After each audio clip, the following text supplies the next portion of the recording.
Dad, you deserve a break. That's what my son told me as he handed me an envelope with 2 tickets. Take Lorenzo with you. It will do you good to get out a little. I thought it was a beautiful gesture. 2 old friends, 2 widowers, ready to laugh again. But when we tried to return, the airport counter told us something I will never forget. Sirs, your return tickets never existed. And that day, I understood that sometimes the most expensive trips are not paid for with money. If this story moves you, subscribe. Every day there is a new story that could change the way you see the world. Tell us where you are watching from. My name is Robert Landeta Robles. I am 78 years old and have a memory that still works better than my knees. And what I am about to tell you started as a gift, a beautiful gesture, an act of love that I had waited for through 2 years of loneliness. It was a Sunday in June, Father's Day, when my son Julian invited me to dinner at his apartment. He hadn't invited me to anything in months. I put on my only suit, the same one I wore to Emily's funeral, and I was as excited as a child. Lorenzo, my neighbor and best friend, was also invited by his son, Oscar. They are going to celebrate us together, Lorenzo told me in the elevator. Can you imagine? I smiled. For the first time in years, I felt that perhaps my prayers had been heard. Maybe my son finally saw me again. Julian's apartment was huge, with floor-to-ceiling windows and white furniture that felt scary to even touch. There was a long table decorated with candles and flowers, and a blonde woman I didn't know was pouring wine into crystal glasses. Dad, this is Delilah, my fiancée. We are getting married soon.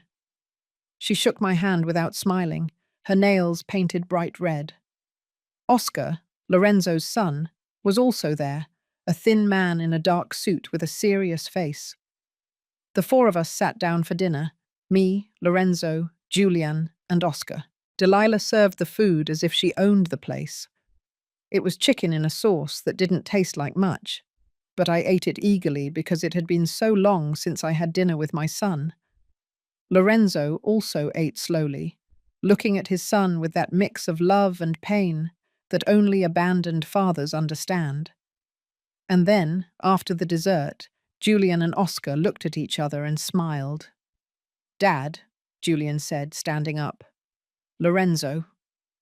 The 2 of them separated and pulled out 2 white envelopes from a drawer. We want to give you something. You have both suffered a lot with the loss of your wives. You have been lonely, and we believe you deserve a break. Oscar nodded. So we bought you a trip to Greece, 15 days, all expenses paid. Julian put the envelope in front of me.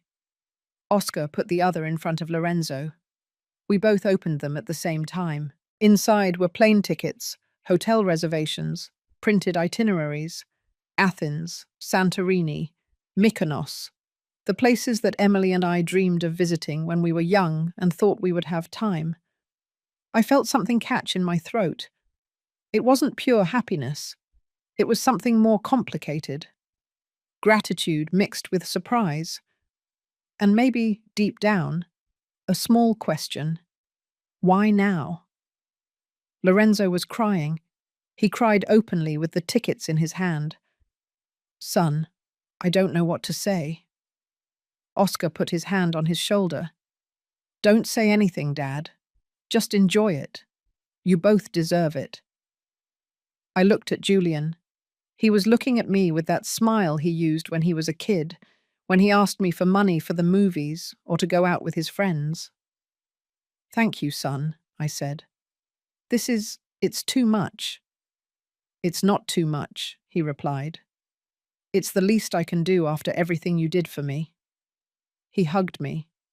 It was a quick hug, but I held him tight, because it had been so long since he hugged me. Delilah applauded from her seat. How sweet. You're going to have an incredible time. Lorenzo and I looked at each other from across the table. He was smiling. I was, too.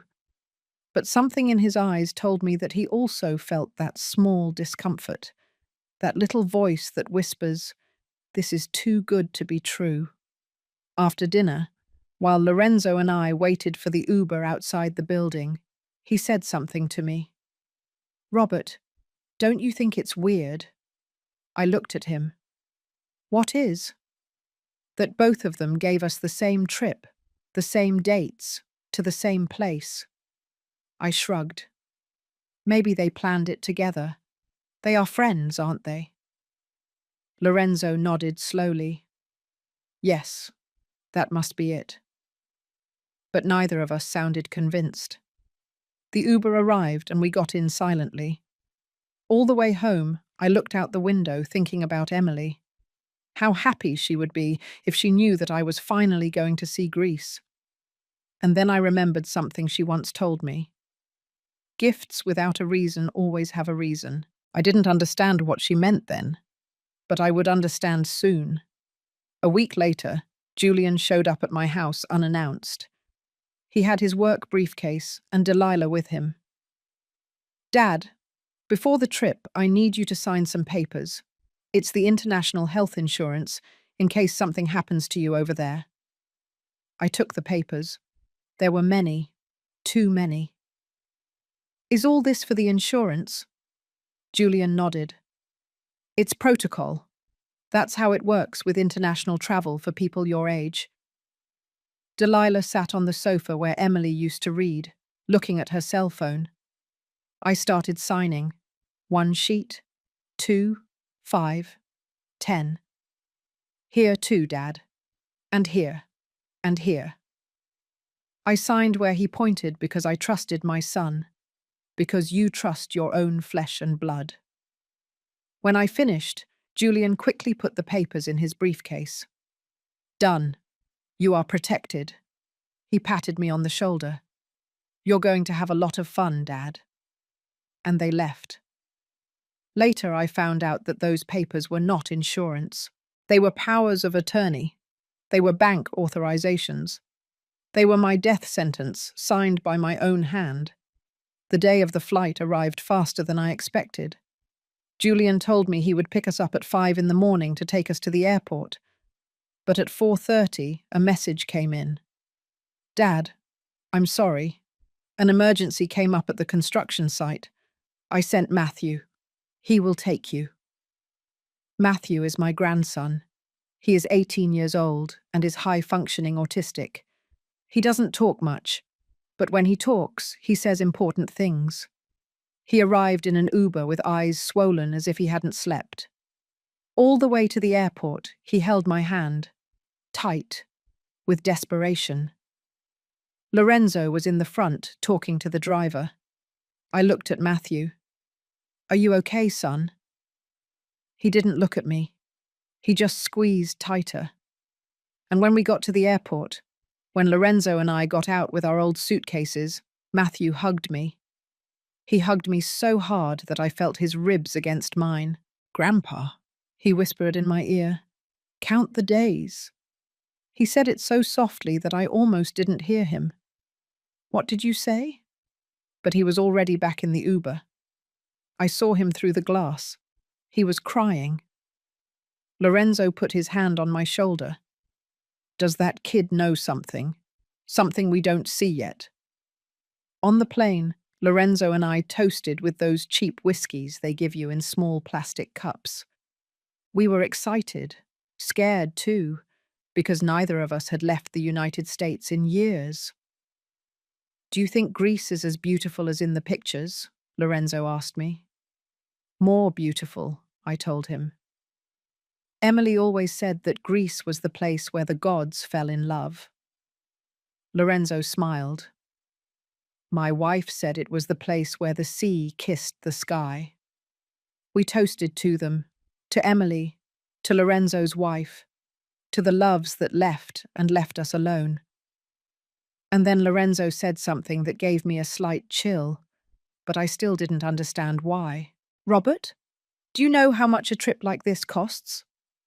I looked at him. "No. Why?" He shrugged.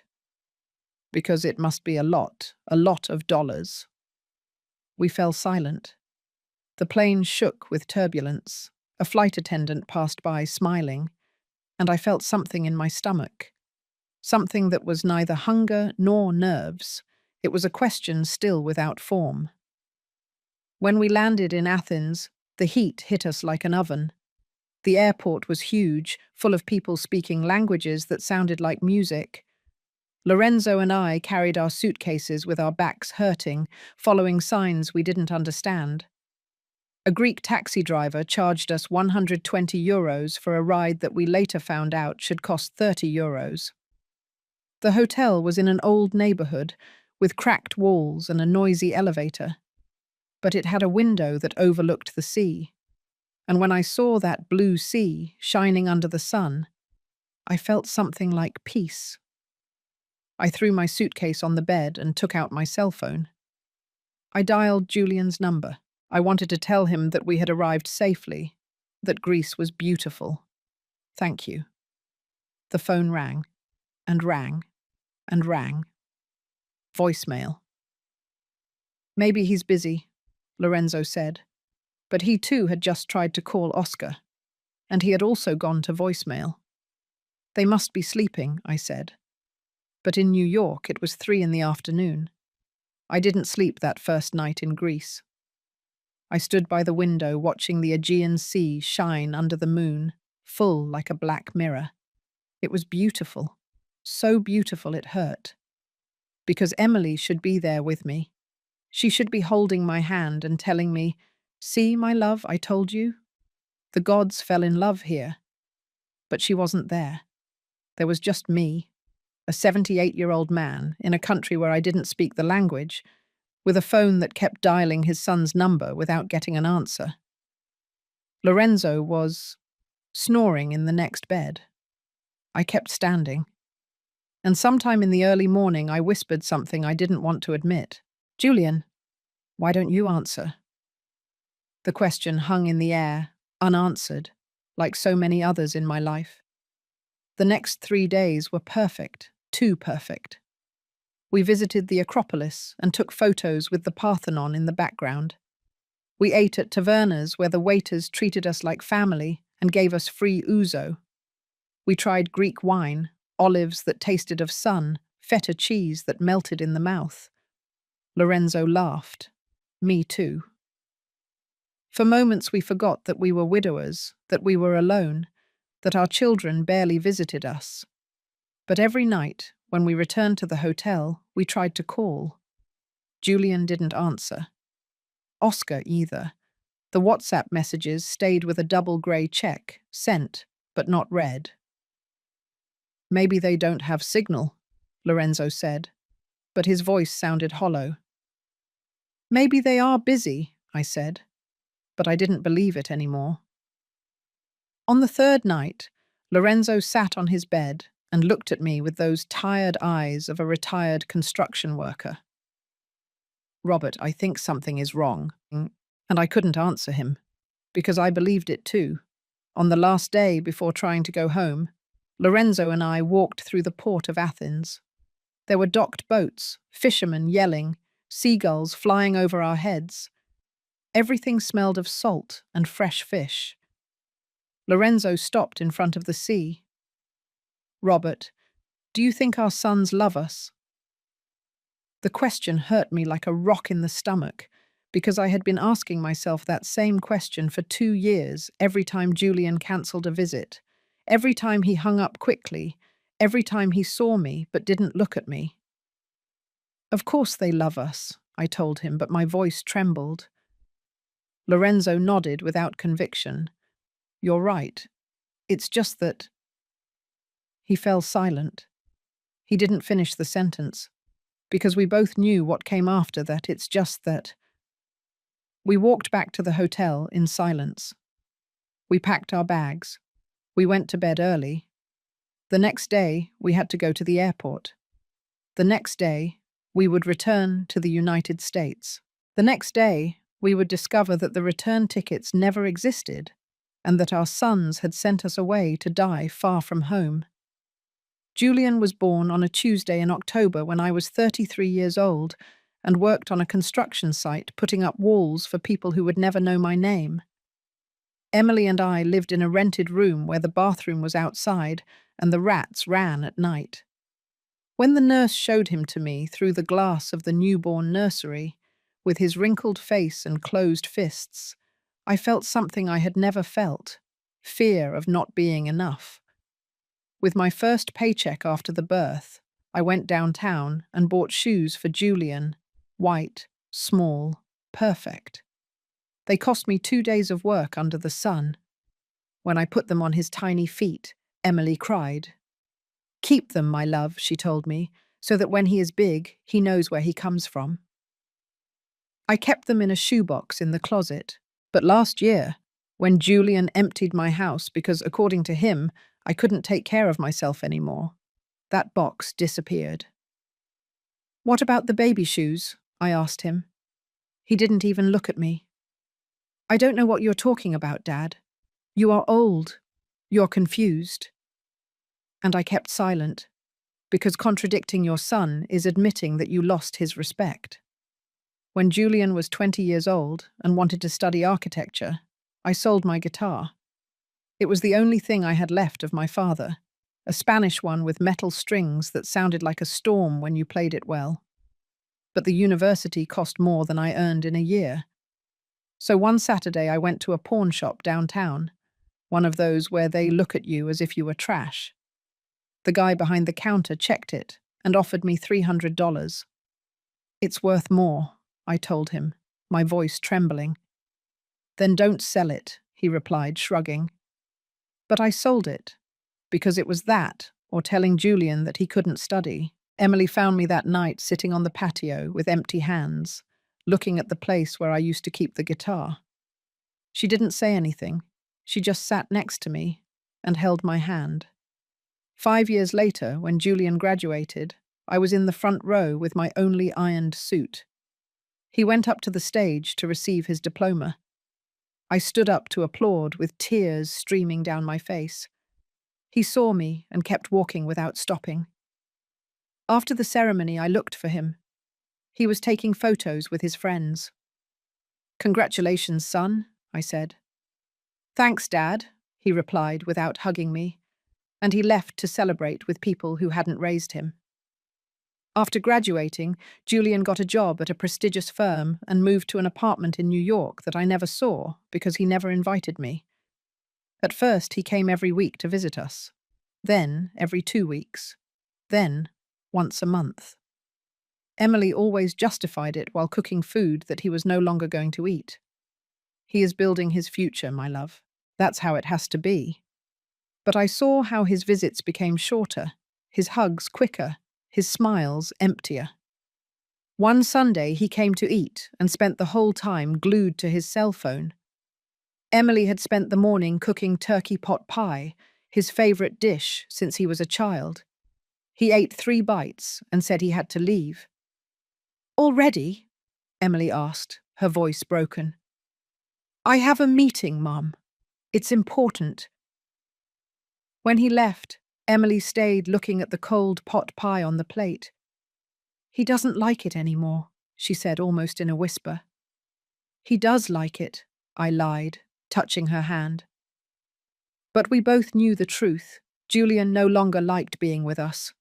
We were his poor past, and he wanted to erase us from his rich future. 5 years ago, Julian knocked on my door one Sunday at 10 in the morning without notice. I was still in my pajamas drinking coffee. He came in without greeting me with that urgent look that desperate people have. "Dad, I need $200,000. It's an investment, a unique opportunity. I'll give it back in 6 months, I swear." I had those savings hidden in a coffee can under the sink. It was the money of my whole life, every dollar saved with sacrifice, kept for emergencies. Emily looked at me from the kitchen with eyes full of worry. "But it was my son, and you don't say no to your son." I took out the can, counted the money, and gave it to him. He didn't even count it. He just put it in his backpack and gave me a quick hug that smelled of expensive cologne. Thanks, Dad. I'll give it back in 6 months, I promise. 6 months passed. Then a year, 2, 3, 5. One day I gathered the courage to ask him, Son, what about the investment? He looked at me as if I had insulted him. Are you seriously going to charge me, Dad, after everything I gave you? Emily grabbed my hand under the table, squeezing hard. Leave it, my love. And I left it. But something inside me broke that day, like glass that cracks but doesn't fall until you touch it. Emily didn't die of any illness. There was no hospital, no doctors, no beeping machines. She died on a Thursday in February, while I went to the market to do the weekly shopping. She didn't want to go. I'm going to stay reading for a while, my love, she told me with that soft smile she used when she was tired but happy.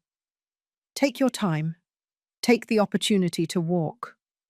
I left thinking how lucky I was to have a wife who, after 45 years, still smiled at me like that. The market was full. I bought everything we needed: tomatoes, onions, chicken, bread. I had a coffee at a stand because it was cold. When I returned, 2 hours later, I entered the house calling her. Emily, I'm home. Silence. I went to the living room and there she was, sitting in her wicker chair by the window with her favorite book in her hands, 100 Years of Solitude. It was open to the page she liked the most, the scene where Aureliano discovers the manuscript.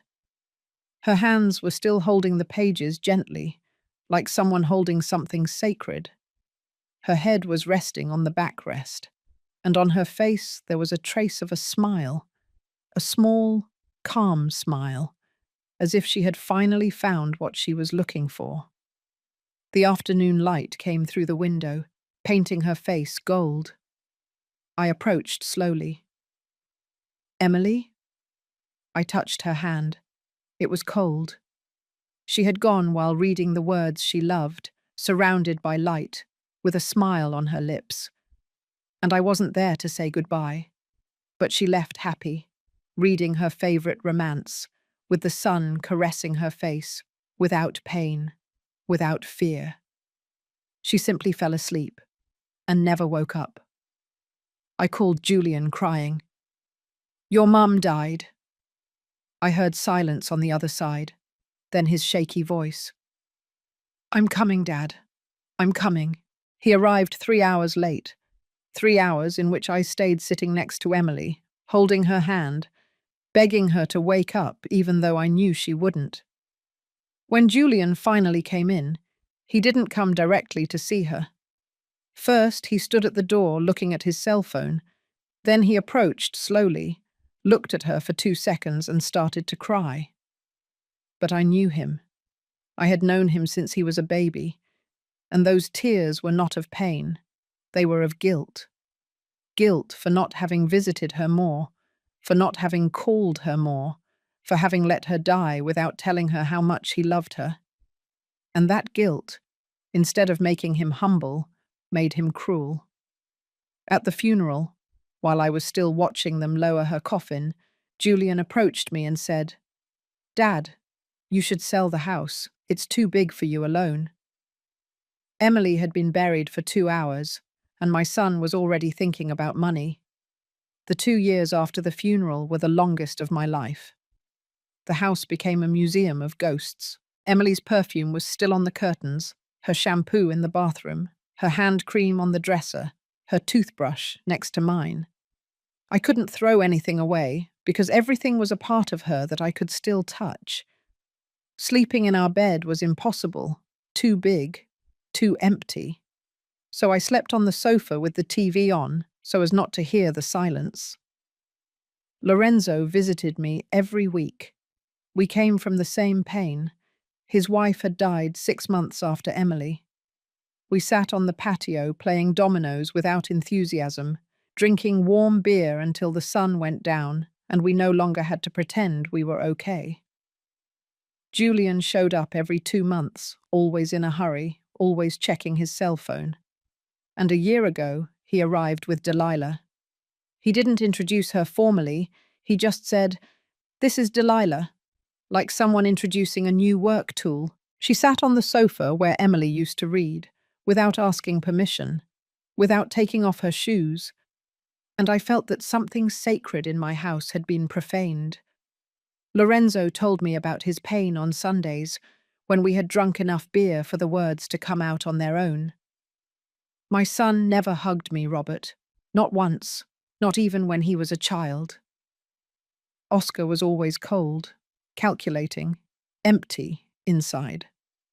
When his mother died, he arrived at the hospital in his black accountant's suit, signed papers with the doctors, organized everything with cold efficiency, like someone closing a business deal.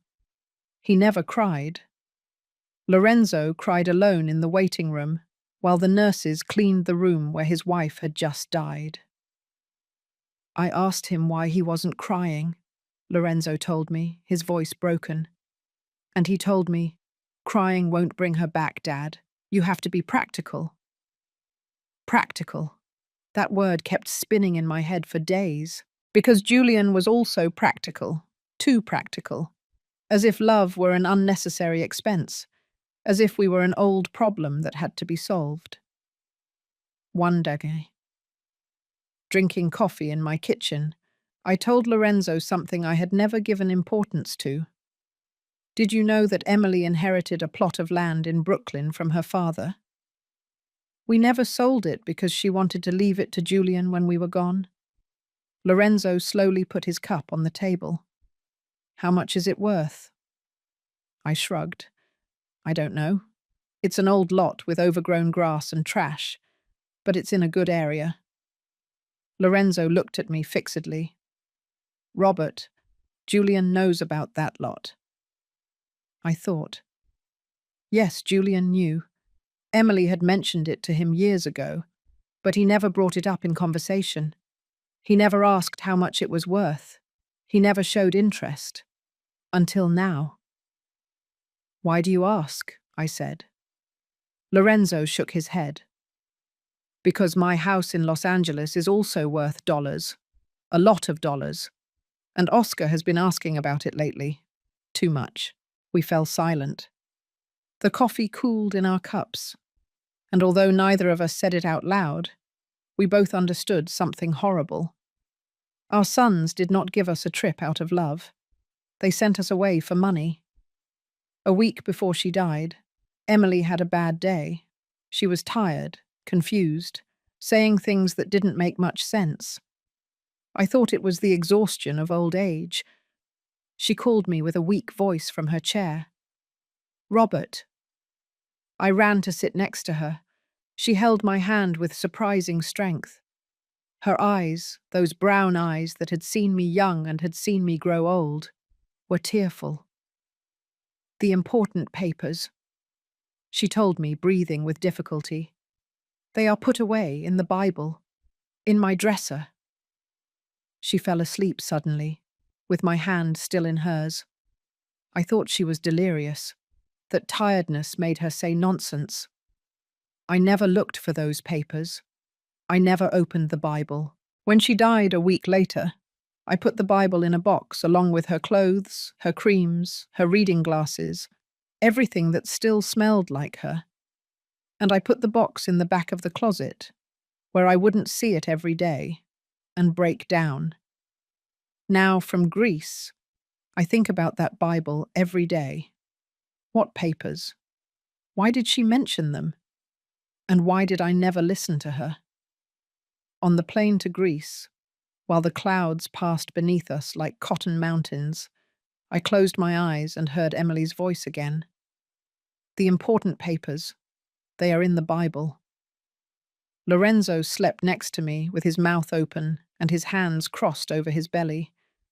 I thought about everything we had left behind. The house, the memories, Emily's grave that I wouldn't visit for 2 weeks. I felt guilty, as if I were abandoning her. But Lorenzo had told me at the airport, "Brother, our wives would want us to do this, to live. And he was right. Emily always wanted me to see Greece. Now, finally, I was doing it, thanks to Julian. My son had given me this gift, and when I returned, I was going to thank him properly. I was going to look for those papers Emily mentioned. I was going to put my life in order. Lorenzo woke up and looked at me. "What are you thinking about?" "That we are lucky, brother," I told him. "Our sons gave us a second chance to be happy." Lorenzo smiled. "Yes, we are lucky." And at that moment, 30,000 feet above the Atlantic, flying towards a country we didn't know, with return tickets that we would soon discover never existed, we both truly believed it. The first days in Greece were an explosion of sensations. The white streets of Santorini shone under the sun as if someone had painted them that morning. It smelled of olive oil and oregano from the open tavernas. Lorenzo and I sat in a restaurant overlooking the cliff, trying to pronounce Efcharisto to thank the waiter. The waiter laughed tenderly and brought us ouzo without asking. "To the old men who still know how to laugh," he said, raising his glass. "We toast." The ouzo burned, but it warmed the chest. Lorenzo was smiling. Me too. For a moment I forgot that my sons weren't answering the phone. For a moment I was happy, but it was a fragile happiness, like glass that you know is going to break. The next day we met Nicholas at the port of Athens. We were lost when a huge man with prison tattoos approached us. "Do you need help, grandpas?" He had a scarred face and scars that told violent stories. Lorenzo and I got nervous, but he smiled, showing gold teeth. "Don't be scared. My name is Nick."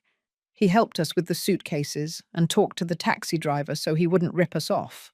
"You're Americans, right?" "I love Elvis Presley. I watched all his movies in prison." He gave us his number on a crumpled paper. "If you need anything, call me." The old guys look out for each other. 3 nights later, we found Nick at the same port drinking raki. He invited us to join him. We drank as the sun went down. Nick told us without being asked.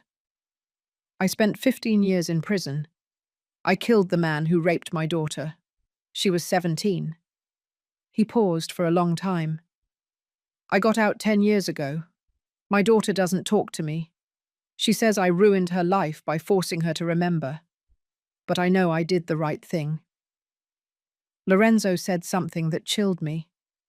Sons forget quickly, don't they? They forget what we did for them, but they never forget what we didn't do. Nick nodded.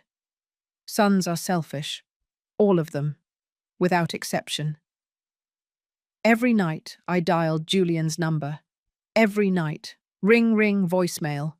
Lorenzo couldn't reach Oscar either. The WhatsApp messages remained with a double grey check. Sent, but not read. On the 4th day I wrote him. "Son, I'm worried. Are you okay? Answer me, even with a yes." The message never turned blue. Lorenzo tried the same. Same result.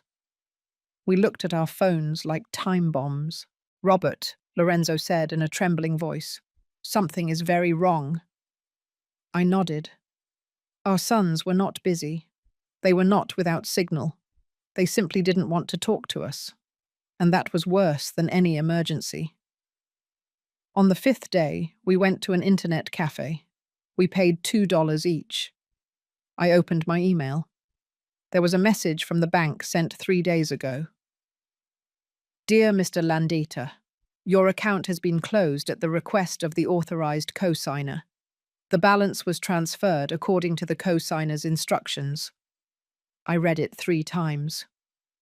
"What co-signer?" "I am the account holder," I said out loud. Lorenzo stopped breathing. "Robert, me too." He showed me his screen. The same message. We stood looking at the screens in silence. The coffee smelled burned. The Greek music kept playing. But our world had just completely collapsed. We ran to the American consulate. The same official as before attended to us with annoyance. "You two again?" I showed her the bank message. "They closed my account. I didn't authorize anything." She read it without interest. "You have to take that up with your bank in New York." "But I'm in Greece," I yelled. People turned around. "I can't go to the bank." She sighed with false patience. "Sir, perhaps your family closed the account for you. It's common in people your age to protect you from bad decisions." Lorenzo grabbed the counter. "Protect us from what?" She shrugged. "From yourselves. You know how it is." We left feeling like trash, like useless old men who can no longer take care of themselves. That night, at 11 o'clock, my cell phone rang. Unknown number. "Hello?" "Grandpa?" It was Matthew, his voice terrified. "I can't talk much. Dad said I can't call you. But I have to tell you, he and Delilah are selling the house. Your house. Buyers have already come by. Dad said you gave him permission, but I know it's not true." The call cut off. "Matthew?" I dialed back. "The number is not available. I tried 5 times. Nothing." Lorenzo was looking at me. "What happened?" I told him. He turned pale and looked at his messages. "Robert, look. A message from Oscar. Dad, I put the house up for sale. It's for your future medical expenses. Enjoy Greece." Lorenzo was hyperventilating. "I don't have medical expenses. I didn't talk about anything with him." We sat on our beds, finally understanding the truth. Our sons didn't send us on vacation out of love. They sent us away to empty us, to rob us while we were gone, to erase us from our own lives. "The closed accounts, the unanswered phones, the gifted tickets," I said, putting the puzzle together. "They got us out of the way." Lorenzo cried. "But why?" "We gave them everything. I had no answer, only rage, a cold rage growing in my chest. "Tomorrow we try to go back," I said, but a little voice whispered, "What if they don't let us return?" We didn't sleep that night. At 3 in the morning, we went for a walk through Athens, empty streets, a few drunks. The two of us lost where we didn't speak the language. "Do you think we can go back?" Lorenzo asked. "We have return tickets," I lied, but I remembered that I had never checked them well. "What if they were fake, too?" "They sent us here so we wouldn't be in the way," Lorenzo said. "While we ate olives, they sold everything." The next day we went to the Acropolis. Robert looked at the Parthenon for 10 minutes in silence. "This place is 2,000 years old. It saw empires fall, and it is still here. Broken, but here. I am also going to fall, but I am not going to turn into dust. Not yet." In the taxi to the airport, Lorenzo said, "If something goes wrong, these days with you have been the best of my life." I hugged him. "We are going back. I promise you." But I knew I was lying. The Athens airport was a human anthill. Happy families, couples kissing, children running. And us, 2 old men with worn suitcases and fear in our stomachs. The line took 40 minutes. During that time, I mentally went over everything. Passport, ticket, identification, everything in order. "See, Lorenzo, everything is going to be fine," I said, but his hands were trembling. When we reached the counter, a young employee greeted us with a professional smile. "Passports and tickets, please." We handed her everything. She scanned the tickets. She frowned. She scanned again. The frown deepened. "One moment, please." She called on the radio. Lorenzo looked at me. "What's happening?" In my stomach, I already knew. A supervisor arrived. A 50-year-old Greek man, prominent belly, tired face. The employee spoke to him in Greek, pointing to the screen. The man checked our tickets against a light. Then he looked at us. In his eyes I saw pity. That pity they look at you with when you are old, when you are a problem. "Gentlemen, we have a problem," he said in English. He put the tickets on the counter as evidence of a crime. "Your return tickets are not validated in our system." I felt the floor open up. "What do you mean they are not?" My voice sounded sharp. "They do not appear as purchased tickets. They are counterfeits, or they were cancelled." Lorenzo grabbed the counter. "But it's printed. It has my name." The supervisor nodded. "Yes, sir, but the paper means nothing if it is not in the system." The line behind us grew, murmurs. A man yelled in Greek. A woman with a baby pushed us. "Excuse me." All eyes on us, annoyance. "These old guys are in the way." Lorenzo was shaking. "Please, there must be a mistake. Our sons bought these tickets, Julian Landeta and Oscar Rivera. Call them." The supervisor shook his head. "I can't call the United States. What I can do is inform you that you need to buy new tickets." He said the price. 2,400 euros. Lorenzo let out a sound that was almost a cry. The supervisor was already ignoring us. "Next, please." We moved to the side. The line continued without us. Happy families getting on planes, and us, invisible. With fake tickets. "I'm going to pay with a card," I said, pulling out my wallet, trembling. We went to another counter. The employee scanned. Declined. "Do you have another one?" I took out the emergency one. Declined. Lorenzo took out his.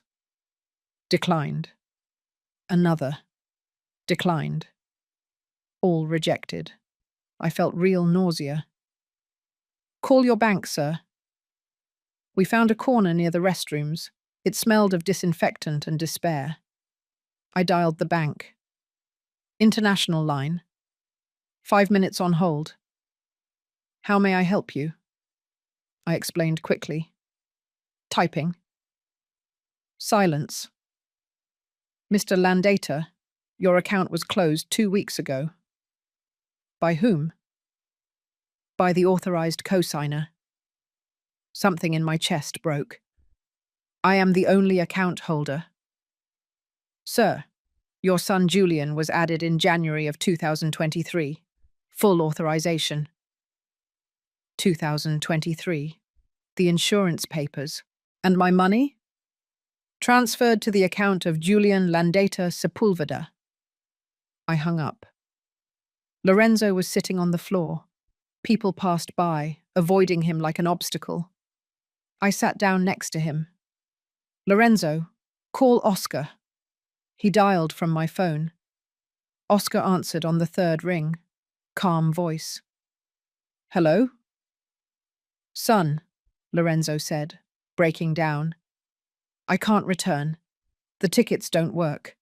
What happened to my account?" Silence. Then Oscar's voice, cold as ice. "Dad, we already talked about this. I needed that money for your future expenses. You are old. You can't take care of yourself. It's better this way." "Better?" Lorenzo shouted. "I'm stranded in Greece without money." Oscar sighed. "Relax. Enjoy a few more days. You'll find a way. I have to hang up. I'm busy." He hung up. Lorenzo fell to his knees right there in the middle of the airport and cried like a lost child. We didn't have money for a hotel. Between the two of us, $200. Enough to eat for 4 days if we were careful. But not hotel and food. We decided to stay at the airport. Metal benches near Gate 7. Benches with armrests, so you can't lie down. Lorenzo was shaking with cold. I gave him my jacket. 3 in the morning, a guard approached. I thought he would kick us out. He just looked at us with pity. Okay? I nodded. Okay. He continued his rounds. 5 in the morning, a Greek family woke us up. They gave us 2 breads wrapped in a napkin. For you. I wanted to cry. Lorenzo couldn't eat. He just looked at the bread. My son did this to me. My son. 3 days sleeping in the airport. 3 days eating stale bread and what we found in the trash when no one was looking. I, who built houses with these hands, looking for food in airport trash. Lorenzo no longer spoke much. He just stared into space. I tried to stay strong for both of us, but inside I was breaking. Every night I thought about Julian, his face when he gave me the envelope, his quick hug, his "You deserve it, Dad, deserve it." And I understood. That hug was a farewell, a disguised goodbye. He never wanted me to return. He sent me to Greece to die, far from home, far from anyone who could help me. While I died here, he sold everything. If you have ever been made to feel invisible, if you have ever trusted someone who betrayed you, if everything has been taken from you, leaving you with nothing, then you understand how I felt.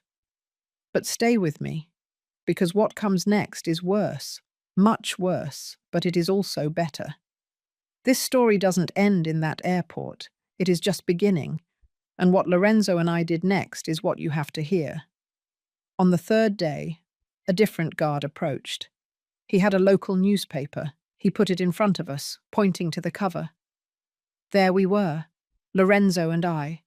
Someone had photographed us sleeping. The headline was in Greek, but there was a photo. Old suitcases, tired faces, dirty clothes. The guard tried to translate with broken English. Sons, leave, old, die. Lorenzo looked at the photo and cried again. But I didn't cry. I understood something. Now we were news. Now we were a scandal. Now we were evidence. If our sons wanted to kill us in silence, we had just ruined their plan. Everyone was watching us, and when everyone watches you, it is harder to make you disappear. I kept the newspaper. Lorenzo, we are leaving here. Where to? I took out the paper where Nick wrote his number. To look for help. After a week sleeping on metal benches, the security guards kicked us out of the airport. You can't live here, they said, without looking us in the eyes. Where were we going? We didn't know. We walked through Athens with our suitcases. Lorenzo was dragging his because he couldn't carry it anymore. I didn't have the strength either. 78 and 76 years old, walking aimlessly in a strange country. Every step hurt. My knees, my back, my feet swollen inside shoes that no longer fit. People avoided us in the streets as if we were trash, as if we were invisible. And perhaps we were. 2 old Americans that their own sons had turned into ghosts. We spent the first night on the street under a bridge near the port. It smelled of urine and rotten trash. We heard rats running near our heads. Lorenzo was trembling, not just from the cold, from fear, from humiliation. I hugged him to give him warmth, even though I was also freezing. Robert, he whispered in the darkness, we are going to die like this, like dogs on the street. I wanted to tell him no. I wanted to promise him that everything would be okay, but the words wouldn't come out, because I didn't know if we were going to survive either. I kept silent, hugging my friend while the rats squeaked and the cold bit our bones. And I thought about Julian sleeping in his warm bed while his father slept under a bridge. On the 2nd day, we met a group of Syrian refugees who slept under the same bridge. There were 5 men of different ages, all with the same empty look of those who have lost everything. One of them approached us when he saw us sharing a piece of stale bread. Are you Americans? He asked in English. His name was Bashir. He had learned Spanish working in a restaurant in Barcelona before being deported. "What are you doing here?" I didn't have the strength to lie. "Our sons abandoned us. They sent us to Greece and left us without money to return." Bashir nodded as if he understood perfectly. "Sons forget," he said. "They forget where they come from. They forget who raised them. But God does not forget. God is watching them." That night, Bashir and his friends shared their food with us, leftovers from a restaurant that they had taken from the trash. One morning, Lorenzo couldn't get up. He had a high fever and was shaking uncontrollably. "Robert, I'm so cold." I don't know how I managed it, but I carried him on my back and walked 4 miles to a public hospital. He weighed less than before, but I almost fainted 3 times. At the hospital, they made us wait 5 hours. When they finally saw us, a young doctor checked his temperature and pulse. "He has an infection. He needs antibiotics, rest, and nutritious food." They gave him only acetaminophen. "It's the only thing we can give for free," the nurse said. On the way back, I passed a market. I saw oranges in a basket. I looked around. No one was looking. I stole an orange, the first time I had stolen in 78 years of life. I cried as I walked with the orange hidden in my shirt. I cried as I gave it to Lorenzo. "Eat, brother." He ate, crying too. On the 5th day on the street, I managed to call the consulate from a payphone using my last coins. This time, a different official answered, younger, kinder. "Mr. Landeta, I read about your case in the newspaper. We are investigating, but these processes are slow. I need you to file a formal complaint." "How long does it take?" I asked. "It can take months," she replied. "Months?" My voice broke. "Mum, my friend is going to die. We don't have food. We don't have a home. We don't have anything." I heard her uncomfortable silence on the other side. "I am very sorry, sir.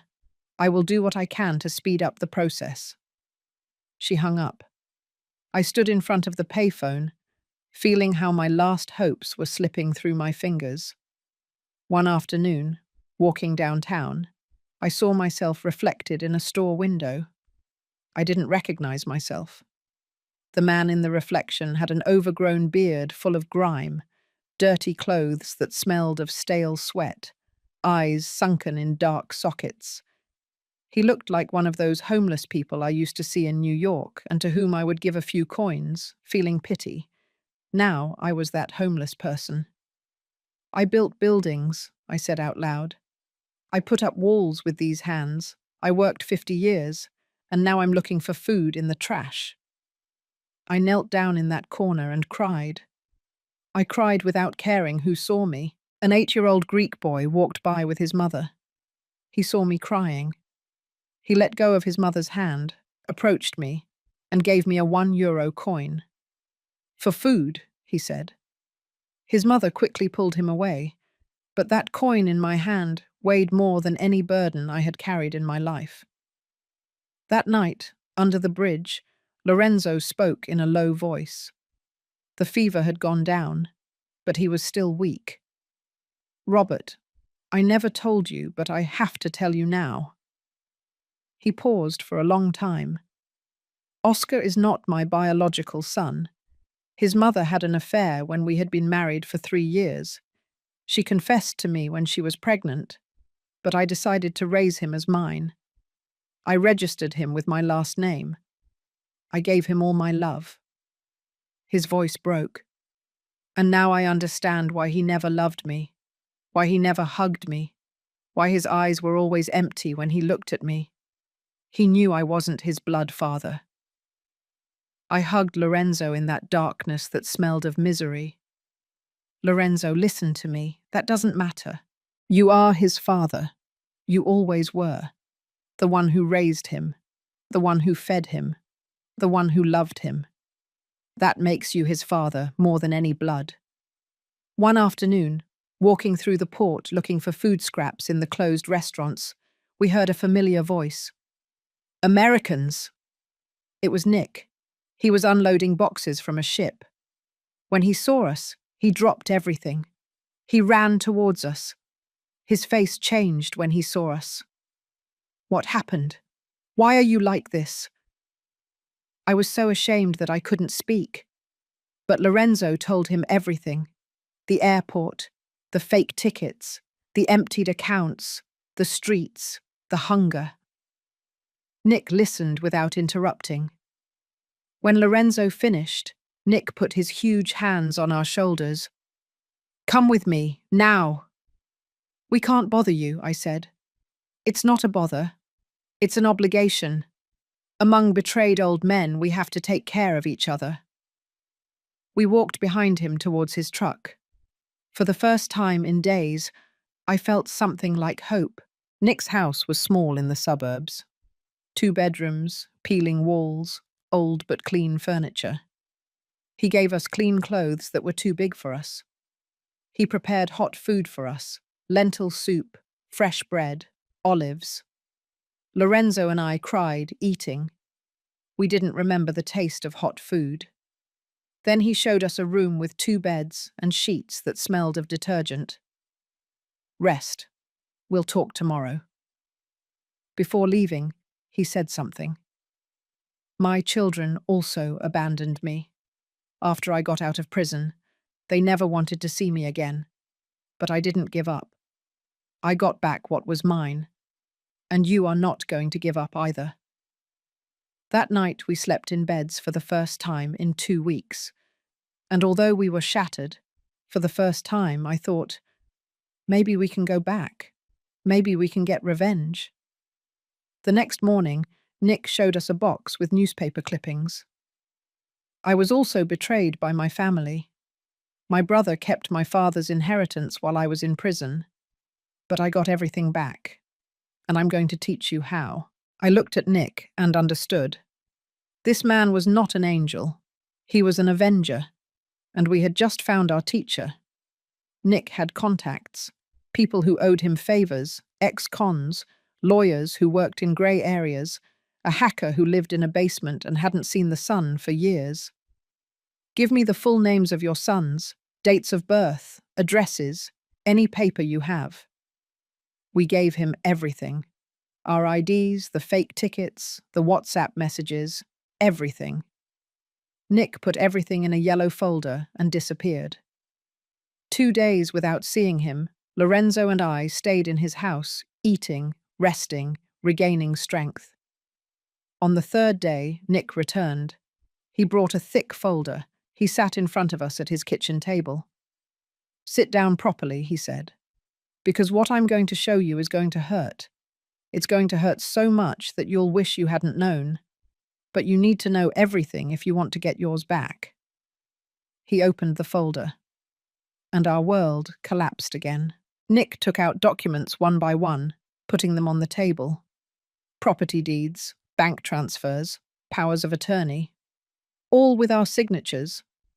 But I didn't recognize my signature on some.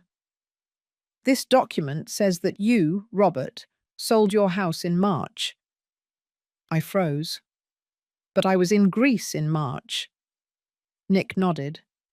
Exactly. And this one says that Lorenzo transferred his entire savings account on March 10. Lorenzo looked at the date. I was also in Greece that day. Nick gave a bitter smile. That's why they sent you in February, so you wouldn't be around when they counterfeited the signatures.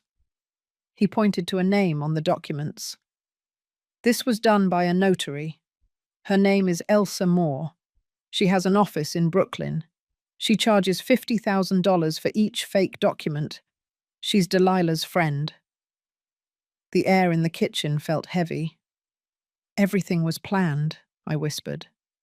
Everything. Nick began to explain the complete plan step by step. Julian and Oscar met 2 years ago in a Facebook group called Sons of Seniors with Property. It's a closed group where scumbag sons share strategies to keep their parents' money. I felt nauseous. Delilah is the one who connected them. She is not just an influencer. She is a professional scammer. She has done this before with at least 3 other older men. Always the same pattern. She becomes the girlfriend of a son with an elderly father. She convinces the son to get the father out of the way. They counterfeit documents. They sell properties. They disappear. Lorenzo asked, "And Oscar?" Oscar is an accountant. He moved all the money to ghost accounts. And Julian is an architect. He appraised the properties to sell them quickly below the real value. That way no one asks questions. Nick took out more papers. They worked together like professionals, like a criminal enterprise. Nick put a special document in front of me. "The lot that Emily left you in Brooklyn." I looked at it. It was an official appraisal. I read the number. It couldn't be true. $15 million. My voice barely came out.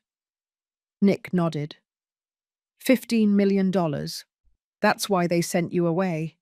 If you had found out the real value, you would never have signed anything. He turned to Lorenzo. "Your house in Los Angeles is worth $8 million. Lorenzo turned pale. $8 million? And Oscar already sold it. 3 weeks ago. For $6 million. He kept everything." Lorenzo began to cry. Me too. Nick put his hand on the table. "But there is good news. The sales were illegal. We can get everything back. But first you need to know how much damage they really did." Nick took out his laptop and showed us screenshots of WhatsApp conversations. "A friend of mine hacked Julian's phone," Lorenzo asked. "Is that legal?" Nick smiled. "No, but counterfeiting signatures isn't legal either." He began to read the messages between Julian and Delilah. One said, "Matthew suspects.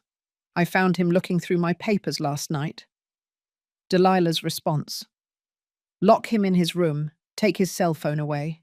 He can't talk to anyone until the old man is dead or disappeared." I felt something inside me break. My grandson, my Matthew, they locked him up because of me. I kept reading. Another message from Julian. "What if he tries to escape?" Delilah. "Tie him up if necessary. He is autistic. No one will believe him if he says anything." I threw up. Right there in Nick's kitchen. I threw up from rage, from pain, from impotence. Nick closed the laptop and took something out of his backpack. A small black device. "This is a recording. My contact at a Greek phone company got it. It's illegal. It can't be used in court. But you need to hear it." He pressed play. It was Matthew's call, his scared voice. "Grandpa, Dad said I can't talk to you." And then the cut. But it didn't end there. After the cut, a door was heard opening violently, Julian's voice shouting, "Who the hell did you call?" Matthew crying. "No one, Dad, I swear." A hit. A cry of pain. "Matthew. No. Dad. Please." Another hit. Another cry. The recording ended. Lorenzo and I were frozen. "My son," I said. "My son hit my grandson." Nick turned off the device. "Your son is a monster. Both of them are." Nick took a deep breath. "There's something else. Something I didn't expect to find." He looked me straight in the eyes. "Robert, I investigated your whole story. Family, records, everything. And I found something. You have a sister, Bernice Landaeta Robles." The world stopped. "Bernice? How do you know that name? She disappeared 30 years ago. Everyone thought she was dead." "Your family gave her up for lost." Tears were already running down my face. "But she's not dead. She is alive. And she lives in Crete. 2 hours from here." I couldn't breathe. My sister is alive. Nick nodded. And she has information about your family, information that Julian never wanted you to know. Lorenzo grabbed my hand. Robert, you have to go see her. The next day, Nick drove us in his truck to Crete, 2 hours driving on roads next to the sea. We arrived at a small house with white walls and blue windows facing the beach. Nick knocked on the door. A woman opened it, 52 years old, the same face as my mother, the same eyes as my father. Bernice looked at me. I looked at her. 30 years of silence between us. Robert, she asked in a trembling voice. I couldn't speak, just cry. She came out and hugged me. The 2 oldest people left in our family hugging after 3 decades. I thought you were dead, I managed to say. I thought you had forgotten about me, she replied, crying. Nick and Lorenzo left us alone. We went into her house, and my sister began to tell me her story. Bernice had fled the United States because her husband beat her. He almost killed me one night. I managed to escape. I took a plane. I changed my name. I never went back. She wiped her tears. 10 years ago, I tried to contact you. I found your house phone number, but the person who answered was Julian. I told him who I was. I asked to speak with you. He told me, my father doesn't want to know anything about you. You hurt the family a lot by running away. Leave us alone. The rage burned me. He erased you from my life. Yes, Bernice said, and now I understand why. Because I am an international lawyer. I work for the European Union on financial fraud cases. If I had been in your life, Julian would never have been able to rob you. She stood up and went for her laptop. Nick told me everything, and if what he investigated is true, your son and Oscar are going to prison. But I need all the evidence. Nick smiled. Evidence is all I have. Bernice opened her laptop and started working. Calls to New York, emails to prosecutors, contacts at Interpol. I watched her work and thought, my lost sister is saving me. But then she said something. Robert, there's something else. Emily wrote to me before she died. She sent me a package. She asked me that if something happened to you, to give it to you. She said, if Julian betrays me, give this to Robert. I have that package. Do you want to see it? Bernice, Nick, and a Greek lawyer named Dimitri planned everything at the kitchen table. We will get the tickets, but we won't tell anyone. You have to arrive in New York like ghosts, without warning, without alerting them. I need Julian and Oscar to feel safe until the last moment. Dimitri was a specialist in international fraud. I have seen cases like this before. The important thing is that you arrive when they are relaxed, when they think they have won. Bernice marked dates on a calendar. December 15 is Oscar's birthday. According to my contact, it is going to be a big party. His whole family will be there, all the witnesses. Robert and Lorenzo looked at each other. We are going to look him in the eyes, Robert said, and we are going to get back what is ours. Bernice took out a yellowish envelope from a safe deposit box. It was sealed with old adhesive tape. Emily sent me this 3 weeks before she died. She wrote to me, if something happens to me, give this to Robert, but only if Julian betrays me. She put the envelope in front of me. My hands were trembling so much that I could barely open it. Inside were photos. Julian entering a casino, Julian signing papers with suspicious people, debt documents, and in the back, carefully folded, a handwritten letter in Emily's shaky handwriting. I took it out. The paper still smelled of her gardenia perfume. I started reading, and with each line I felt that something inside me was breaking and rebuilding at the same time, stronger, harder, more dangerous. Emily's letter said, My love, if you are reading this, it is because I am no longer here, and because our son showed his true colours. Forgive me for not telling you before, but Julian is not who you think he is. He has gambling debts, millions of dollars. He bet at casinos, on fights, on races. He lost everything. He came to ask me for the Brooklyn lot 6 months ago. I told him no, that that lot was for you, for your future. He got furious. He threatened me. He told me, if you don't give me that lot, I will solve things my way. I am scared, Robert, but I also left evidence. In the Bible that is on my dresser, there is a USB stick hidden in the lining. Everything is there. Photos, videos, documents. Use it if something happens to me. I love you. I always loved you. Emily. The letter fell from my hands. Lorenzo picked it up and read it.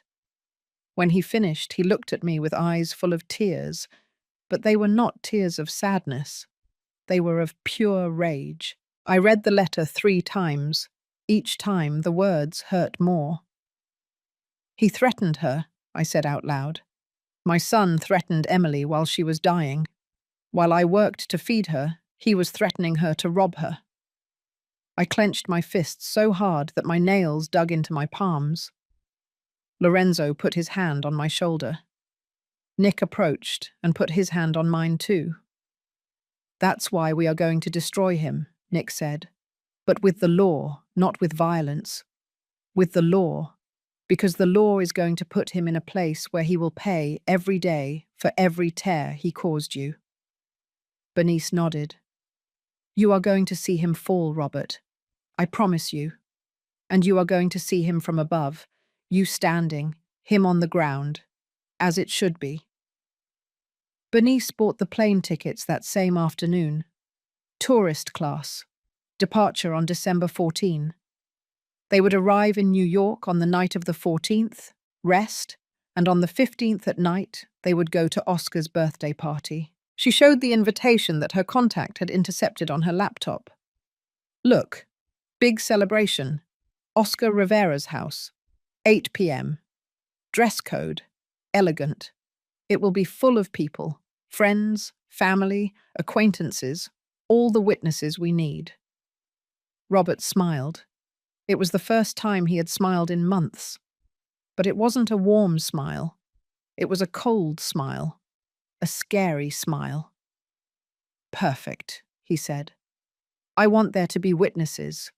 I want the whole world to see them fall. The following days were for preparation. Bernice trained us as if we were actors. You can't cry when you see them. You can't scream. You can't show emotion. You have to enter as if you had been on a happy vacation, smiling, relaxed. Because I need them to give themselves away. If you arrive furious, they will defend themselves. But if you arrive calm, they will confess, thinking they can still manipulate you. Lorenzo asked in a trembling voice, what if they attack us? What if they try to hurt us? Nick stood up. I am going with you, and I'm not going alone. 3 of my friends are going to accompany us. Ex-Greek Marines, who now work as private security. No one is going to touch a hair on your head, Bernice added. And the police will be waiting outside. When I give the signal, they will enter and arrest all of them. The days leading up to the trip, Robert felt something he hadn't felt since before Emily died. Purpose, reason to live. Lorenzo felt it too. They went together to a Greek barber who cut their hair and shaved their beards. Then they went to a market where they bought cheap but decent suits, black, tie, polished shoes. They tried everything on in front of a mirror. We are going to return as kings, brother, Lorenzo said. As kings who come to reclaim their kingdom. They hugged, they cried, they laughed. For the first time in months, they felt alive. Not just surviving, living, with purpose, with a future, with revenge waiting for them on the other side of the ocean. 2 days before the trip, Bernice received a call. Robert and Lorenzo were packing their bags when they heard Bernice screaming in Greek from her office. She came out with her cell phone in her hand. Her face was pale. "Robert, sit down." "What happened?" "Sit down, please."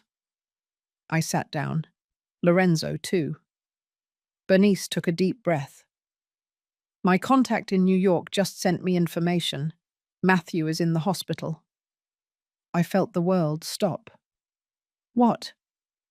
Bernice began to show me photos on her cell phone. Matthew in a hospital bed, connected to machines, bruises on his face, eyes closed. Delilah hit him. She pushed him down the stairs. He's in a coma. He's been like this for 3 days. I stood up. "I have to go. I have to go now." Bernice grabbed my arm. "Robert, wait. Listen to me." But I didn't want to listen. I wanted to run. I wanted to fly. I wanted to be with my grandson. Bernice held me tightly. "If you go now, Julian will know you are alive. He will move all the money to accounts where we will never find it. He will hide the evidence. He will destroy everything we have against him. And then you won't just lose your money. You will lose the opportunity to put him in prison." "He is my grandson," I shouted. "He is in a coma." "And he is going to be fine," Bernice said firmly. "The doctors say it is an induced coma to protect his brain from swelling. He is going to wake up. But if you arrive early and Julian escapes, Matthew will never have justice." Lorenzo hugged me. "Brother, if we lose now, Matthew suffered for nothing. We have to wait." I didn't sleep that night. I walked along the beach in Crete until dawn. Lorenzo accompanied me in silence.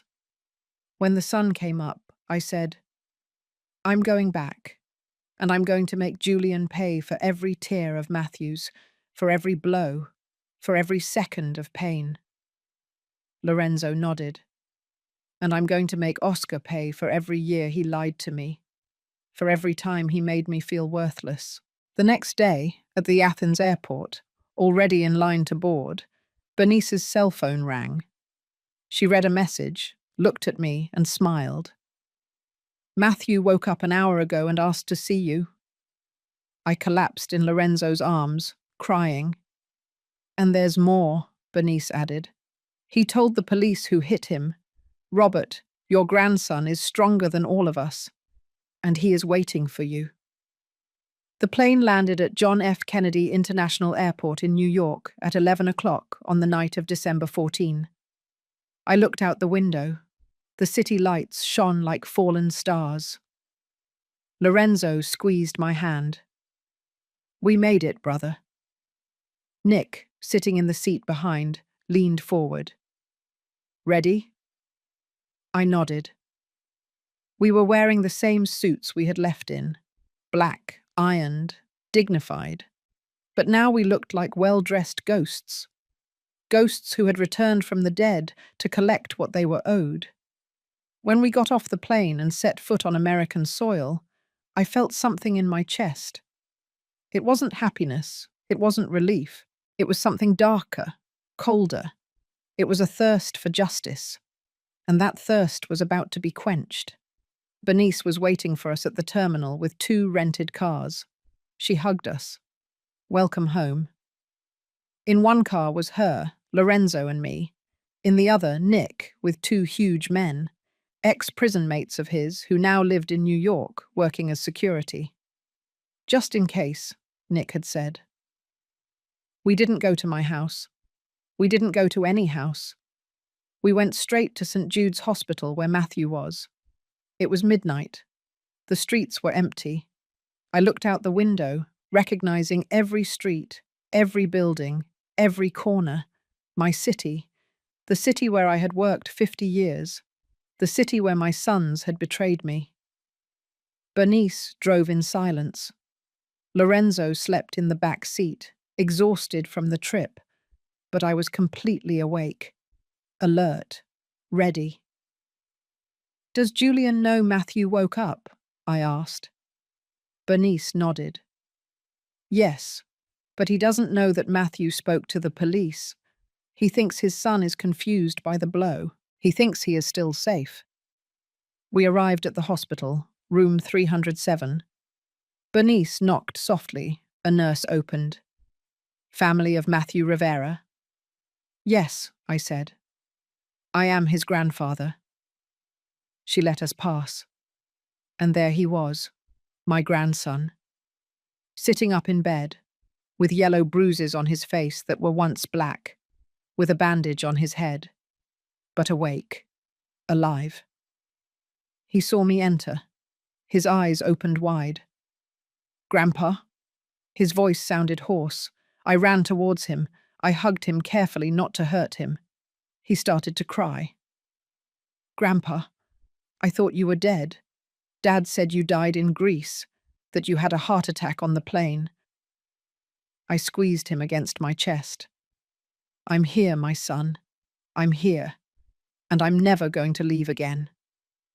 Lorenzo approached and put his hand on Matthew's shoulder. Bernice and Nick stayed at the door. Matthew kept crying. "I missed you so much, Grandpa. So much." Matthew told us everything through tears. How one night he heard Julian and Delilah talking in the living room. How he went down quietly and heard them planning to sell everything. How the next day he looked in his father's study and found the fake documents, the deeds, the transfers, everything. Dad discovered me. He took away my cell phone. He locked me in my room with a key. 3 weeks, Grandpa. 3 weeks without leaving. He gave me food under the door. His voice broke. I tried to escape through the window. Delilah saw me. She grabbed me. I resisted. She pushed me down the stairs. He touched the bandage on his head. I woke up in the hospital. Dad was there. He told me I had fallen alone, that I was confused, that you had died in Greece and that's why I was like this. He looked at me with eyes full of pain. "Grandpa, they sold your house. They took everything, even the money Mum left me when she died. They are living in a new apartment in New York, with my money." Before going to the party, Bernice took us to one more place, my house, or what was left of it. Julian had already sold it, but the new owners hadn't moved in yet. We entered. It was empty, no furniture, no life. But I knew where to look. I went to the closet in the main bedroom. The box with Emily's things was still there, stacked in a corner like trash. I opened it. The Bible was there. I grabbed it with trembling hands, looked in the lining, and found it. A small, black USB stick. "Emily's evidence," I whispered.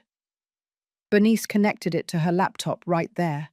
She started checking. Her face changed. "Robert, this is pure gold. Photos of Julian in casinos, videos of him threatening Emily, debt documents. With this..." She buried him. I put the USB stick in my pocket. "Thank you, my love," I said to Emily softly. "Thank you for protecting me until the end." I held his hand. "Matthew, tonight we are going to Oscar's birthday party, and you are coming with us." He got scared. "Me? But what if Dad hurts me again?" I used a voice I had never used before, a cold, hard voice, without forgiveness. "Your dad is never going to touch you again. I'll take care of that. I promise you." Bernice approached. "Matthew, we need you to come. We need the police to see you there. We need you to tell your story in front of everyone. Can you do that?" Matthew looked at his grandfather. Then he nodded. "Yes, I can do it." The doctors didn't want to let him leave, but Bernice spoke to the hospital director. She showed legal documents. In the end, they signed a temporary permit. At 7 o'clock on the night of December 15, Matthew left the hospital with us, dressed in clean clothes that Bernice had brought, pale but standing, ready to see his father fall. Oscar's house was in an expensive neighborhood in Los Angeles, large, with a garden, with colored lights hanging on the trees. Music was heard from outside, laughter, people celebrating.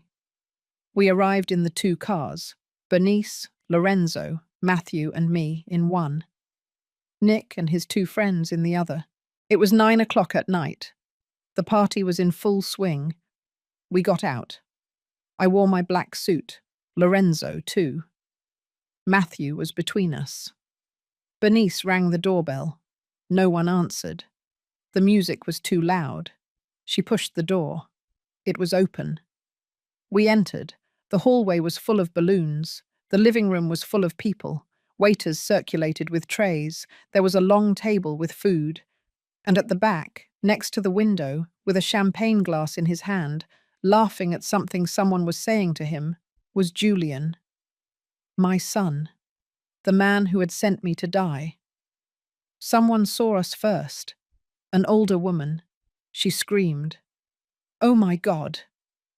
Everyone turned around. The music kept playing for a few more seconds. Then someone turned it off. The silence was total, absolute, as if someone had pressed pause on life. Julian froze with the glass halfway to his mouth. His eyes opened so wide I thought they would pop out. The glass fell from his hand. It broke on the floor. The champagne spilled like golden blood. Delilah, standing next to him, turned pale, white as paper. Oscar, the birthday boy, started visibly trembling. Lorenzo walked straight towards his son. I walked straight towards mine. Matthew was by my side. No one moved. No one breathed. Just us, walking through that room full of strangers. Ghosts who had returned from the grave. I stopped 3 feet from Julian. I didn't touch him. I didn't yell. I just looked at him. And with the calmest voice I had used in my life, I said, Hello, son. I'm back. Julian tried to speak. His mouth moved, but no words came out. Dad, we thought... I interrupted him. You thought I was going to die in Greece. I know, I read everything, I saw everything. The fake documents, the transfers, the threats to Emily, the messages about locking up Matthew. His face changed from white to green. I know you hit your son. I know you locked him up. I know you sold my house. I know you emptied my accounts. I know everything, Julian. Everything. I pointed toward the entrance door. And now they are coming. 2 police officers entered, then 2 more, then 2 more. 6 police officers surrounding the room. The police didn't waste time.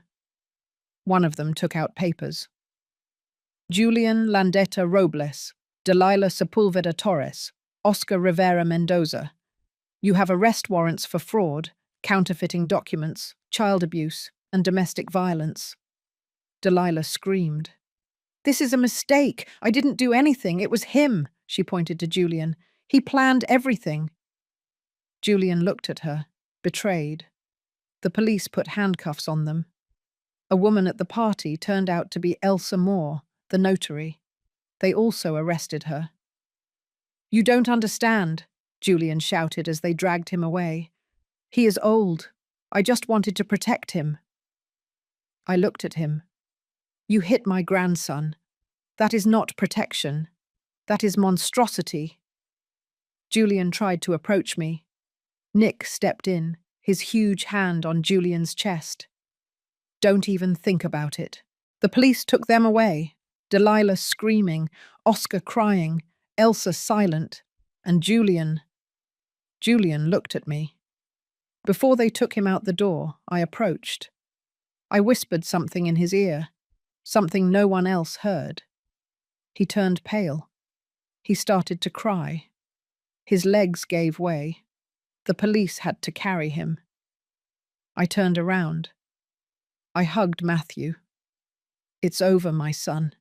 Everything is over.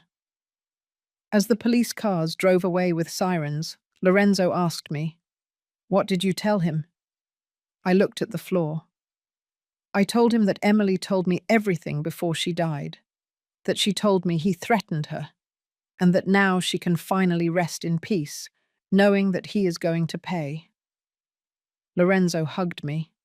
We cried, but not out of sadness, out of relief, out of justice, out of victory. 3 weeks after the arrest, the day of the trial arrived. The room was full. Journalists, curious people, people who had read the story in the newspapers. Julian, Oscar, Delilah, and Elsa Moore, sitting on the defendant's bench in cheap prison suits. They looked small, scared. Bernice was part of the prosecution team as an international fraud expert.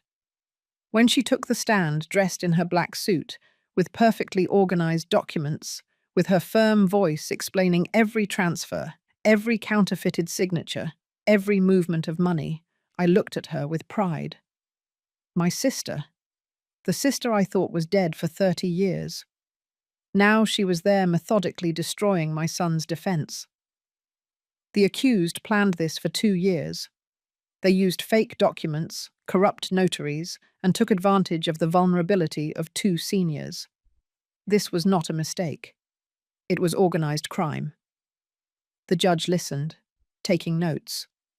The defense lawyer looked smaller and smaller. When Matthew was called to the stand, I felt scared for him. He was young. He had suffered so much, but he walked with his head held high. He sat down. The prosecutor asked him, "Can you tell us what happened?" Matthew began to speak in a trembling but clear voice. He told everything. The confinement, the 3 weeks without leaving his room, the food under the door, the attempt to escape, Delilah pushing him down the stairs. Suddenly, Julian stood up shouting, "My son has autism. He doesn't know what he's saying. He's confused." The judge banged his gavel. "Order!" He looked at Julian with contempt. "Your son is diagnosed with high-functioning autism.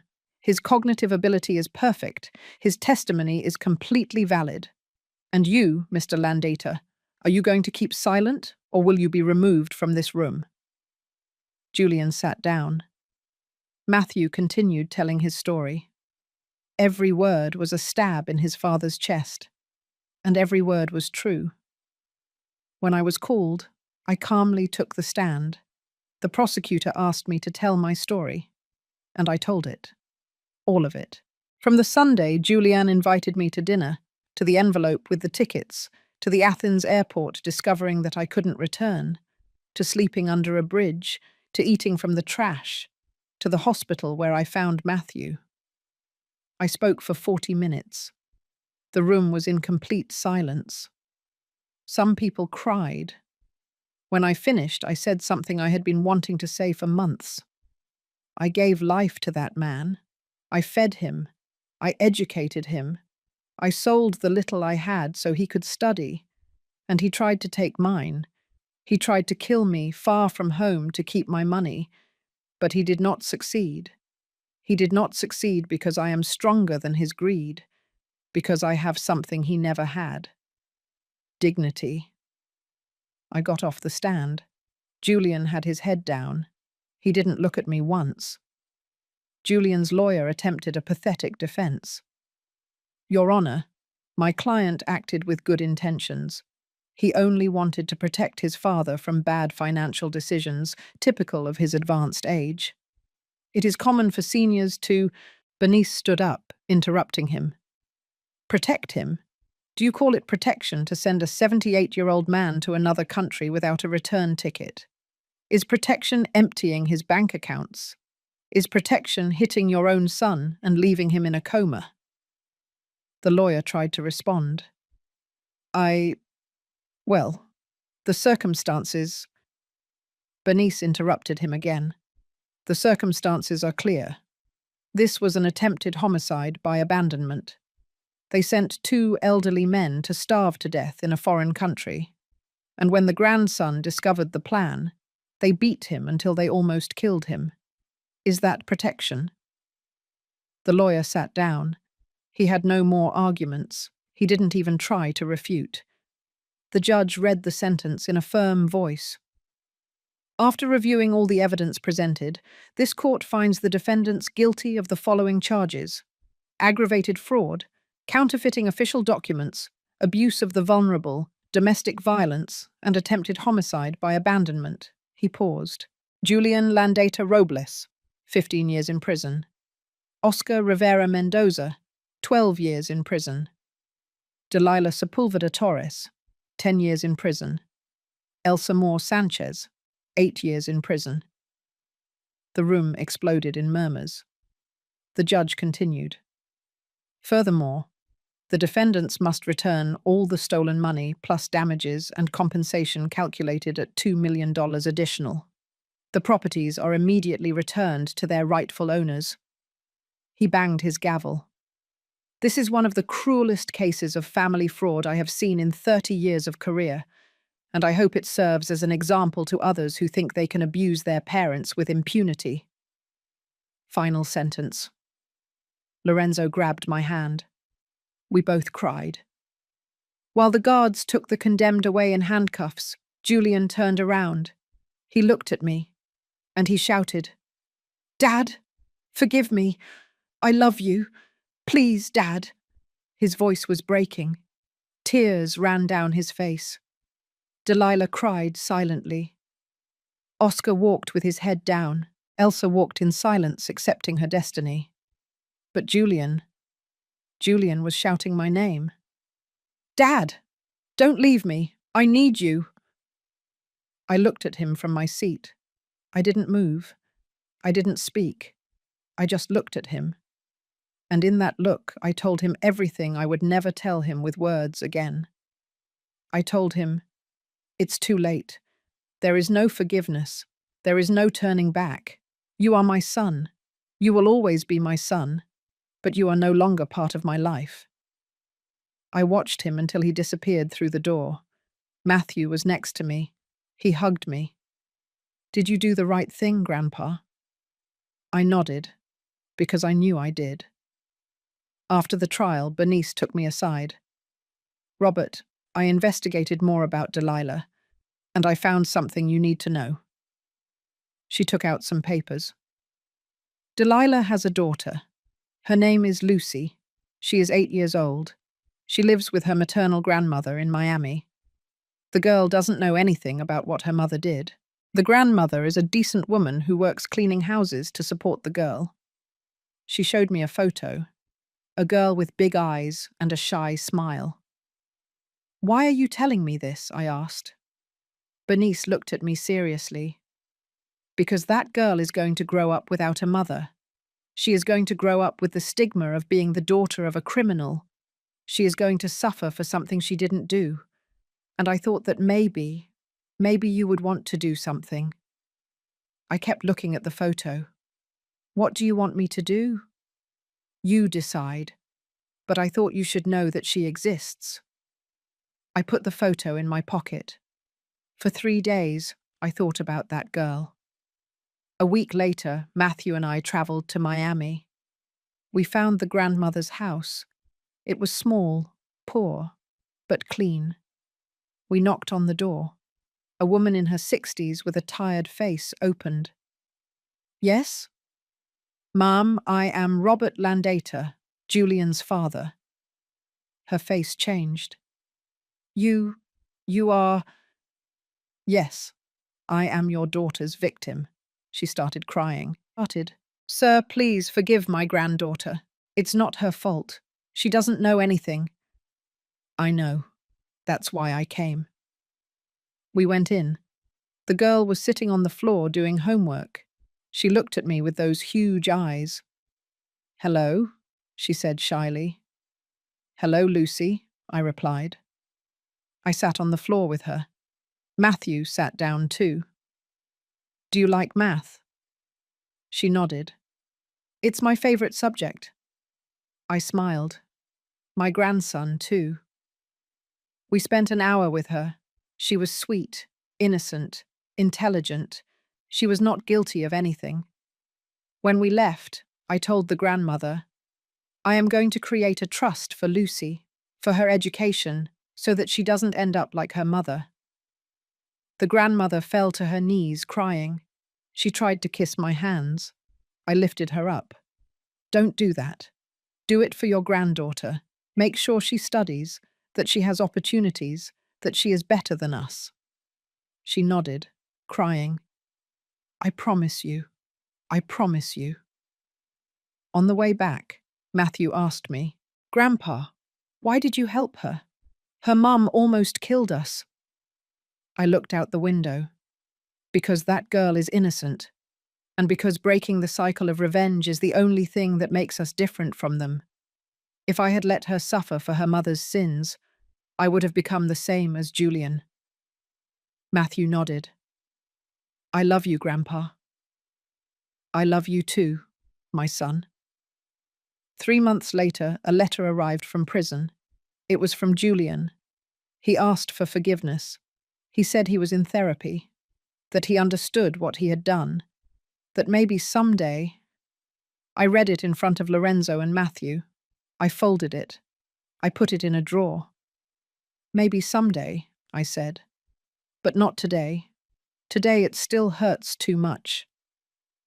That afternoon we went to the cemetery, Lorenzo and I. We brought flowers for Emily and for Lorenzo's wife. We put them on the graves. It's done, my love, I told Emily. They paid. Justice has been served. You can rest in peace now. A breeze moved the flowers. Lorenzo touched my shoulder. She heard you, brother.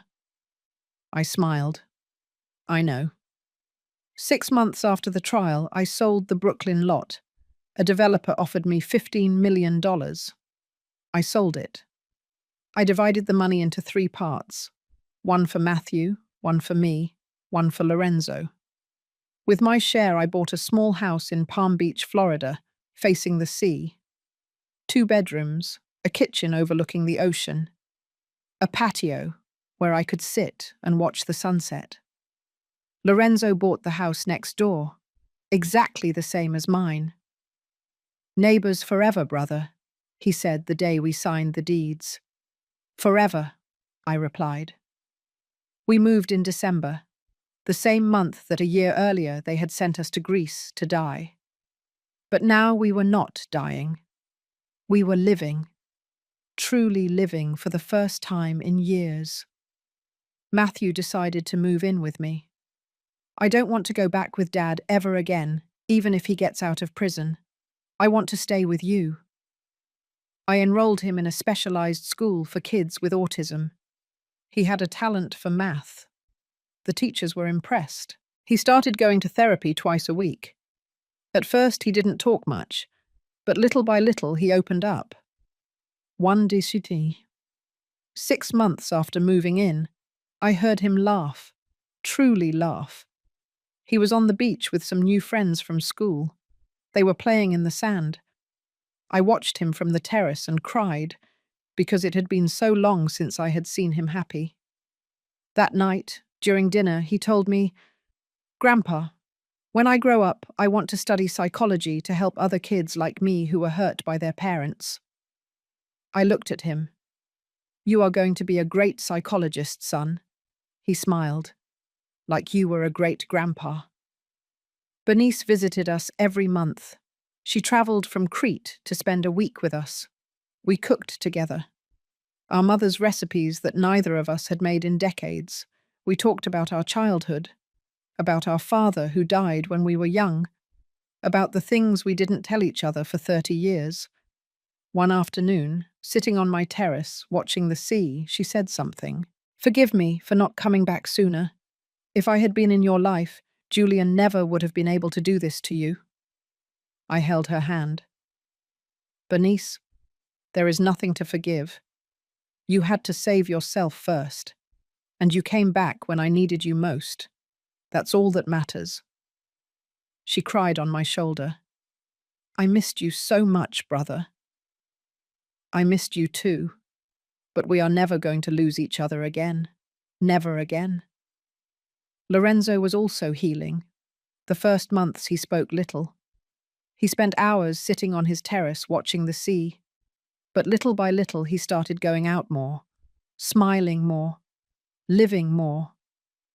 One day a certified envelope arrived. It was a letter from prison, from Oscar. Lorenzo opened it. He read it. His face didn't change. When he finished, he tore it into pieces. He walked to the beach. I followed him. He threw the pieces into the sea. The waves carried them away. What did it say? I asked. He asked for forgiveness. He said he loved me, that I was always his father. Lorenzo stood looking at the horizon. But I don't have a son, Robert. Oscar died to me the day he left me alone at that airport. He turned to me. But I have a brother, the best brother anyone could ask for. We hugged on that beach. Two old men who had lost their sons, but had found each other. 3 months after moving in, Nick arrived in the United States. I got bored of Greece, he said, laughing, and I missed my favorite Americans. He decided to stay. With the money he had saved, he opened a small Greek restaurant on the boardwalk in Palm Beach. He called it The Three Old Men. Lorenzo and I helped him. I washed dishes, Lorenzo waited tables, Nick cooked. The place was small but cozy, and the food was incredible. At night, when the restaurant was full, Nick told our story. How we met in Greece, how he helped us when we were on the street, how we returned to the United States to get back what was ours. Tourists listened with tears in their eyes. Some asked us for photos. You are heroes, they told us. We are not heroes, I replied. We are just survivors. One day I received a call from a journalist. He wanted to interview me for an article. I accepted. The article went viral. Then came more interviews. Television, radio, social media. Suddenly everyone knew my story. They started inviting me to give talks at senior centers, community centers, universities. I accepted all of them. My message was always the same. Don't let your children convince you to sign things without reading them. Don't let them make you feel like you are in the way. Don't let them treat you as if you were a problem. You built this country with your hands. You raised families. You worked your whole life. You deserve respect. You deserve dignity. And if someone tries to take it away from you, even if it is your own son, fight. Fight until the end. People applauded me standing up. Then they came to hug me, crying, telling me their own stories of family abuse. I listened to them. I hugged them. I told them they were not alone. 3 years after the trial, I made a decision that had been eating away at me. I decided to visit Julian in prison. I went alone. I didn't tell anyone. When I arrived, a guard took me to the visiting room. Julian entered. He had changed. He was thinner. His hair completely white, his face marked by years. He looked 20 years older. When he saw me, he started to cry. Dad, thank you for coming. We sat separated by a metal table. I didn't come to forgive you, I told him. I came to tell you something. I moved on. I have a new life, a new family, and I am at peace. I looked him in the eyes. And I hope you find peace too, that you use these years to understand what you did, to change, but it will be without me, because I already let you go. I stood up. Goodbye, Julian. Dad, wait. I left without looking back. Lorenzo was waiting for me outside in the car. How do you feel? I was silent for a moment. I took a deep breath. Free. For the first time in 3 years, I feel completely free. Lorenzo smiled. Good, because it's time for us to leave the past behind. We drove back to Palm Beach in silence. But it was a comfortable silence. The silence of two people who no longer need words to understand each other. That night we had dinner at the Three Old Men. Nick prepared his specialty for us. Matthew was there too. Bernice had arrived for a visit that morning, the five of us having dinner together, laughing, telling stories. And I thought, this is my family, not the family that gave me blood, the family that I chose. One afternoon, sitting on the beach, the Three Old Men and Matthew, I said something I had been thinking about a lot. I learned something in these years. I learned that family is not blood. Family is choice. Lorenzo is not my blood brother, but he is more my brother than anyone. Bernice was lost for 30 years, but she came back when I needed her most. Nick was a stranger in a Greek port, but he saved my life. And Matthew is my son, not my grandson. My son, because I chose him, and he chose me. Matthew hugged me. I love you, Grandpa. I love you too, my son. Lorenzo and Nick toasted with beers. To the chosen family, Lorenzo said. To the chosen family, we sung. We all repeated. 6 months later, Matthew gave me a gift. A book, with a hard cover and golden letters. I wrote it, Grandpa. It's our story.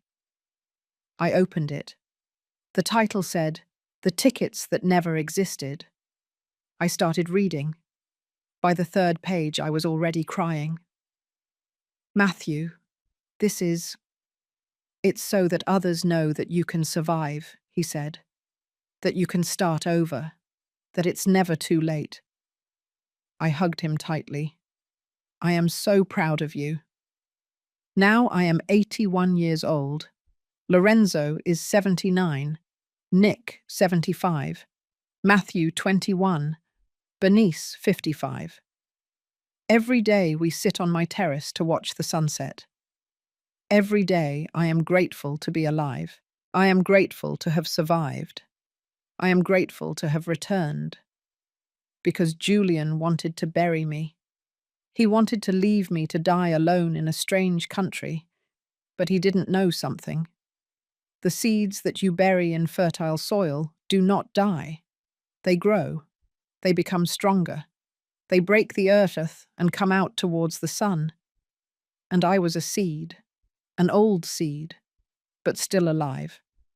And when they buried me, I did not die. I grew. Today I look at the sea and I smile, because I am at peace, because Emily can rest, because Matthew is safe, because Lorenzo found a brother, because Bernice came home, because Nick found a family, and because I lived again. And you? If you were Robert, would you have forgiven your son? Or are there betrayals that do not deserve forgiveness? Tell me in the comments where you are watching from. I want to know what you think. If this story touched your heart, leave me your like and subscribe. Every week I share real stories of people who lost everything and got it back. Because surviving is not enough. You have to live again. See you in the next story.